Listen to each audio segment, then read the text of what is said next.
saya baru kedatangan pasien, umurnya baru 10 tahun ya, 10 tahun. Kemudian dia dibawa sama tantenya karena dia itu baru habis pulang nginep dari rumah temennya katanya. Usut akhirnya saya periksa, saya tanya-tanya adiknya, ternyata mereka dia itu nginep di rumah temennya itu berempat, jadi 2 cewek 2 cowok, udah janjian ada di situ.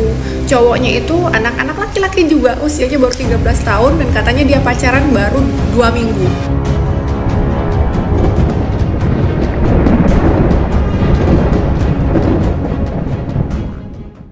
Assalamualaikum warahmatullahi wabarakatuh. Iwanillah. Pada video kali ini kami akan menyebarkan yaitu informasi yang sangat penting ya, sangat penting, dan juga sepertinya ini menjadi warning untuk kita semua, terutama para orang tua, mengenai tentang anak-anak kita, terutama anak perempuan ya, dimana ada sebuah video yang menyebutkan ada seorang dokter yang menerima pasien anak umur 10 tahun. Nah, ini kabarnya sangat mengejutkan sekali, dan tentu saja ini bisa menjadi masukan untuk kita semua. Nah, bagaimana videonya? Mari kita simak berikut ini. Assalamualaikum warahmatullahi wabarakatuh. Ini saya baru aja ketemu pasien ya.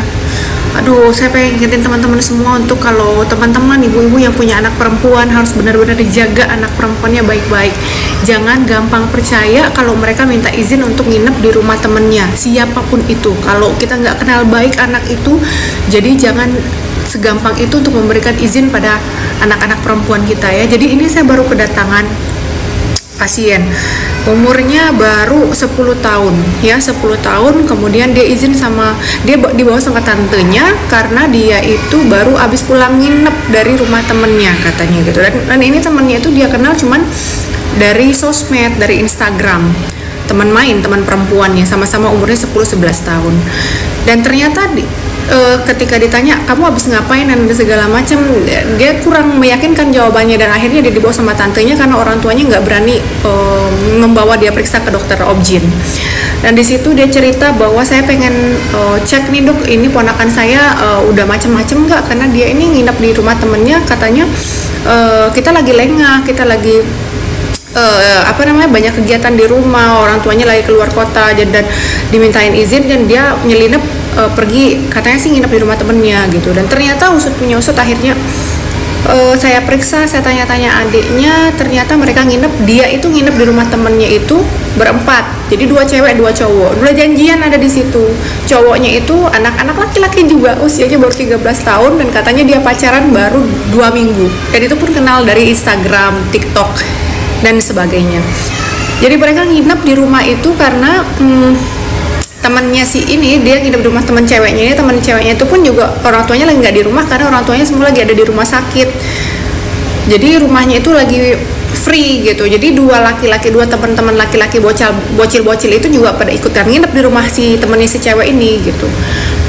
Ya Allah ya Robbi. Dan di situ saya tanya, kemudian saya periksa. Sebelum saya periksa saya tanya memang kan gimana kejadiannya di sana, kamu udah ngapain aja. Dan tentunya dengan pendekatan psikologi kepada anak-anak, akhirnya sebelumnya dia nggak mau ngaku sama tantenya, sama om, sama bapak ibunya kalau dia udah ngapa-ngapain. Dan ternyata di situ ternyata ketika sama saya dia ngaku, iya saya sudah, mohon maaf ya, ciuman, sudah dipegang bagian atas dan juga di bagian bawah. Saya tanya apakah itu cuman pegang aja atau memang sudah sampai terjadi macam-macam, dan ternyata sudah terjadi hubungan badan antara si anak ini, si pasien ini sama laki-laki itu yang baru dia kenal baru 2 minggu, dan itu dia kenal cuman dari Instagram, DM, dan juga dari TikTok dan sebagainya. Ya Allah ya Tuhanku, ini 10 tahun. Kemudian saya lakukan pemeriksaan, tentu saja apakah sudah memang terjadi hubungan tersebut, apakah ada intercourse ya, ada masuk. Dan memang ternyata, dan sayangnya saya mendapatkan memang selaput darah atau himennya memang sudah robek, dan ada robek di Tuhan ya Allah ya Robbi ya Karim, 10 tahun loh. Saya nggak nyangka gitu ya Allah ya Robbi. Jadi buat ibu-ibu di luar sana yang punya anak-anak, anak-anak perempuan ya, tolong dijaga baik-baik. Padahal ini anak dia sekolah di SM, tadi bilangnya masih SD ya, SD tapi SD pakai hijab. Saya kehabisan kata-kata gitu. Ya Allah ya Robbi. Dan terakhir lagi saya tanya dan saya ingetin ya, jadi jangan cerita sama siapa-siapa, jangan kasih tahu siapapun kalau kamu sudah melakukan ini. Kita harapkan nanti bisa sembuh kembali selaput darah yang sudah rusak itu, dan jangan pernah ceritakan aib itu sama siapapun.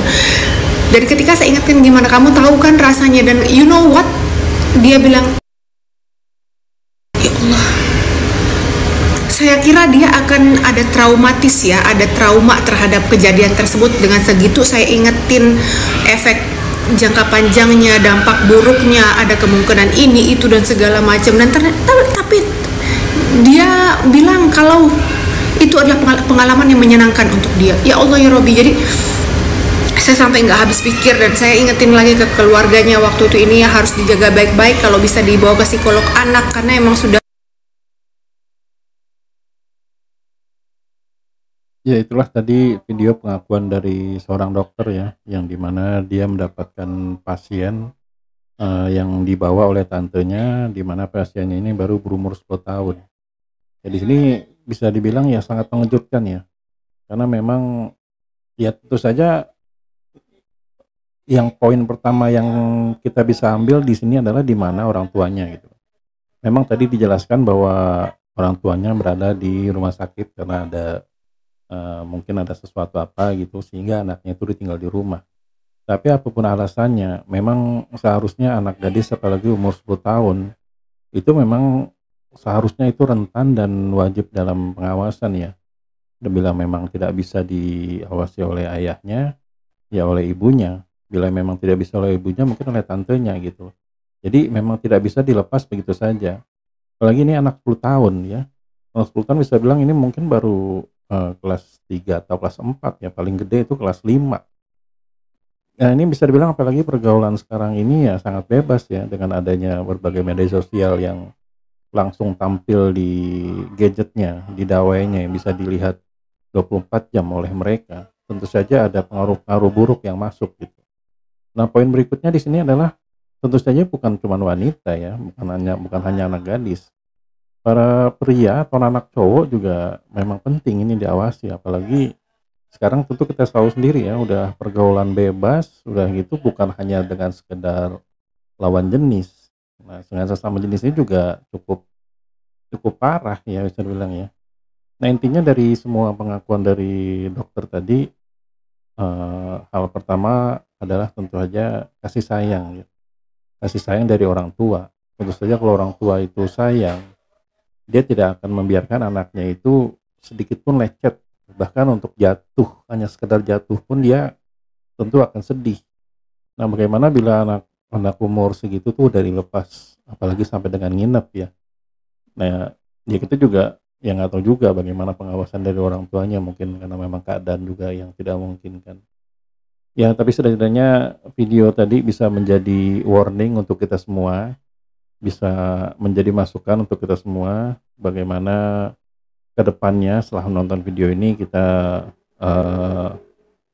memberlakukan hal yang sepertinya cukup lebih peduli lagi kepada anak-anak kita ya. Jangan sampai semuanya meleset atau jangan sampai semuanya ada sesuatu yang kita sesalkan gitu. Nah sampai di sini dulu video Eden Project.